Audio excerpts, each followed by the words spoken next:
নমস্কার, রিমস রেসিপিতে সবাইকে স্বাগত জানাই। আজকে বানাবো ডিম কষা। এটা বানানোর জন্য আমি 5টা ডিমকে 7 মিনিট সিদ্ধ করেছি। তারপর ডিমগুলোর খোসা ছাড়িয়ে নিয়েছি আর ডিমগুলোকে একটু করে কেটে নিয়েছি যাতে ঝাল মশলা ডিমের ভিতর ঢুকে যায়। এবার ডিমগুলোতে একটু করে নুন হলুদ মাখিয়ে হালকা ভেজে নেব।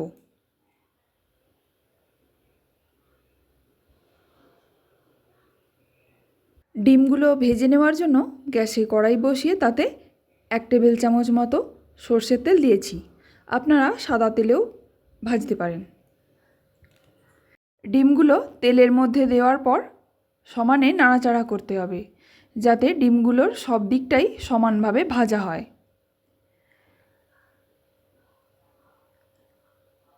মিনিট 2-3 ডিমগুলো ভেজে নিয়েছি, এবার তুলে নেব। ডিমগুলো তুলে নেওয়ার পর যে তেলটা বেঁচে আছে ওই তেলের মধ্যে আরও 2 চামচ তেল দিয়ে দিয়েছি। তেলটা গরম হয়ে যাওয়ার পর একটা তেজপাতা আর অল্প গোটা গরম মশলা ফোড়ন দিয়ে একটু নাড়াচাড়া করে নেব। তারপর 2টো মাঝারি সাইজের কুচিয়ে রাখা পেঁয়াজ দিয়ে দেব। পেঁয়াজটাকে ভালো করে ভেজে নেব।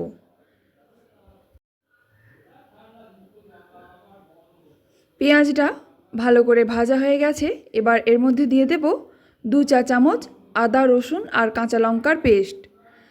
তারপর মশলাটাকে খুব ভালো করে কষিয়ে নেব। আদা রসুন ভালো করে কষানো হয়ে যাওয়ার পর এবার এর মধ্যে দিয়ে দেব একটা টমেটো বাটা। টমেটো বাটাটা দেওয়ার পর একটু নাড়াচাড়া করে নিয়ে দিয়ে দেব পরিমাণ মতো নুন।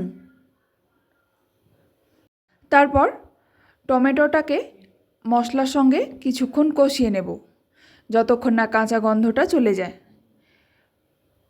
মশলা কষাতে কষাতে এবার এর মধ্যে দিয়ে দেব 1/2 চা চামচের একটু কম হলুদ গুঁড়ো, 1/2 চা চামচ কাশ্মীরি লঙ্কার গুঁড়ো, 1/2 চা চামচ ধনে গুঁড়ো, 1/2 চা চামচ জিরে গুঁড়ো।